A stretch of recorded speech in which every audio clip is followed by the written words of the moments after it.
Seated, and I'd like to ask all the children and young people who are here to come forward and help me with my homily this morning. And if you want to bring a special grown-up friend with you, if that makes it easier, that's also fine. Come right up and just have a seat right here on these steps.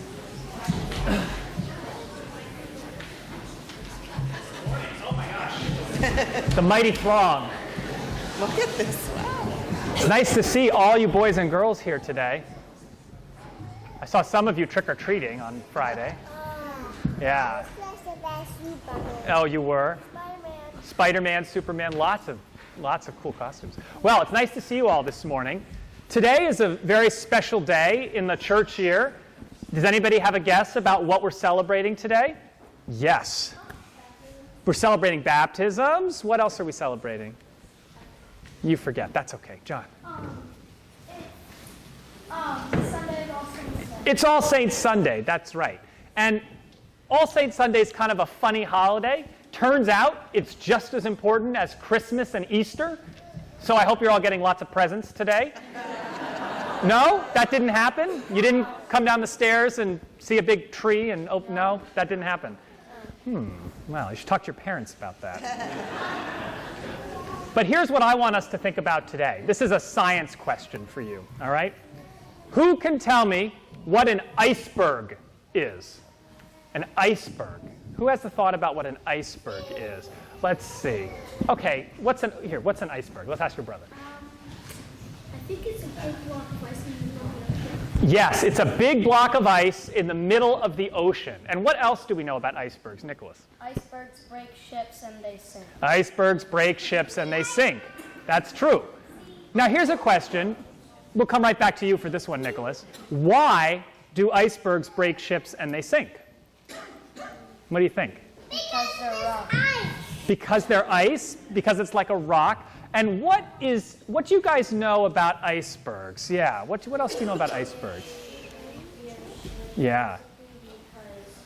Because your ship is kind of metal and iceberg. Yeah, the ice is like stronger than the metal or the wood. That's right. Yeah, Austin.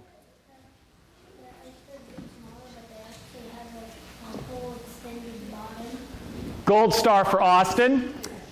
Icebergs look small, but they actually have a giant extended bottom that you can't see because it's under the water, right? Excellent. So that's what I want us to think about today. Did you guys know this? Can I have a volunteer? Bella, will you stand up for a second? So if Bella was an iceberg, the water would kind of be like up to here on her neck, okay? So the only part of the iceberg that you could see is her head. But really, there's this giant iceberg underneath that's even bigger than the part you can see. Does that all make sense to everyone? All right, you can sit down, Bella. Thank you. Now, why are we talking about icebergs on All Saints' Day? Because, I'm going to tell you this one. Because the church is kind of like an iceberg. There's some part of it that we can see, that we can touch, that we can know, that we can experience with each other. But there's also most big part of the church that is a mystery that we can't see, that's like underwater, it's just a mystery. We don't really know about it. So I have a question for you guys. Now it's time for you guys to answer again. Here we go. What is one part of the church that you can see? That you can see or touch or feel? Yes, Whit. Yeah, the top. But like what to you is like a part of the church that you can see or touch? Quinn, help me out. You can see or touch, like the physical church building. Yes, that's true. Avery. Cross. You could see the cross. That's right. That's like something that we know about, that we can see. Yeah. You can feel and touch the door. The door, right. So you can see and touch the physical church. Ellie. The altar, yes. That's a part that we can see. Yeah. The organ, we can touch that. John, any more?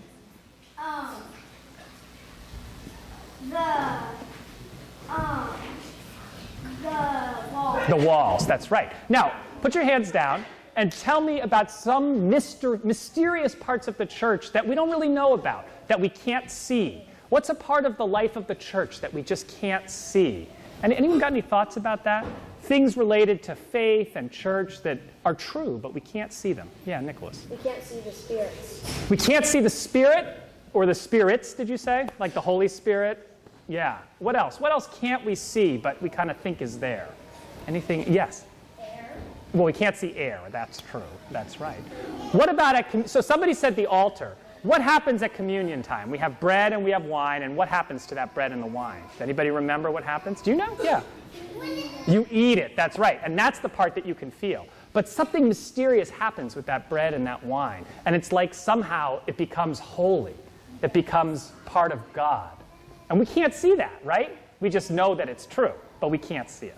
So today we're celebrating saints. And there is a whole group of saints in the world. And sometimes we can see saints, and sometimes we can't see saints. So who can think of an example of a saint that you've never met, but you know that they're a saint? Anybody think of any saints in the whole world that you've never met, but that you know are saints? Nicholas. Saint Nick. Saint Nicholas. He lived a long time ago, that's right. Yes, wait. God? God is like all the saints, like hang out with God. Yeah. So God's like around all the saints. Quinn, what's another saint that you've never met? St. Paul, very important saint for us because that's who our church is named after, St. Paul. Yeah, we've never met St. Paul. Yeah. St. Michael, yes, another important saint. Yeah. Oh, either one. You can just shout them out. Saint Francis. St. Francis, we've never met St. Francis. So these saints like Michael and Francis and Paul, they're like part of the mystery of the church. They're like part of the iceberg that's underneath the water. We know they exist, and they send us their love and their blessing, but we can't access them. We can't see them or touch them, right? But did you know what?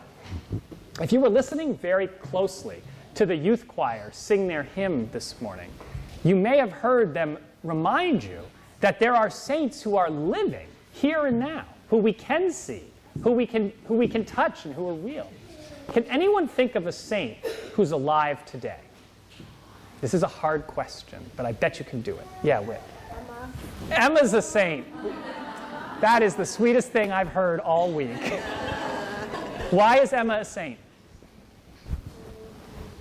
Why do you think? She's here right now. Because she's here right now. What else, Ellie? Your parents in particular, or just general people's parents? Oh, yeah, so just in the general, not in the particular.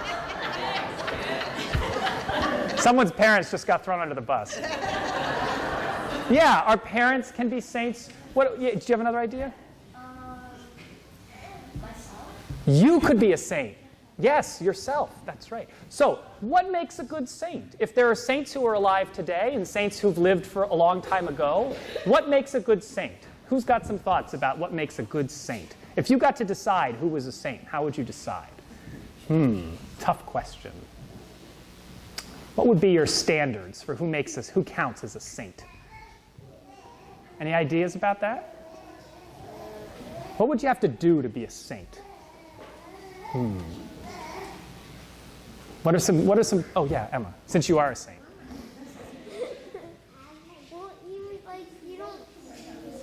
Well, it doesn't really as long as you're nice and stuff, it's like, if you respect people. If you respect people, then you're a saint. I like that definition. In fact, in just a few minutes, when we baptize these two wonderful children, we're going to ask if they promise to respect the dignity of every person.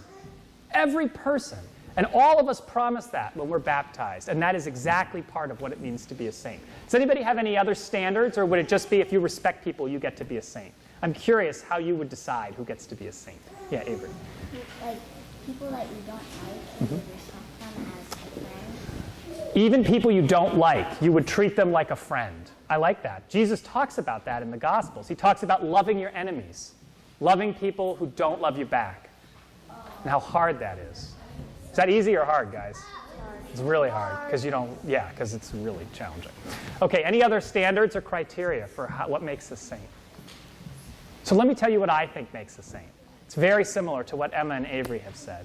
It's somebody whose heart is always trying to be generous, always trying to be compassionate, and always looking out for other people.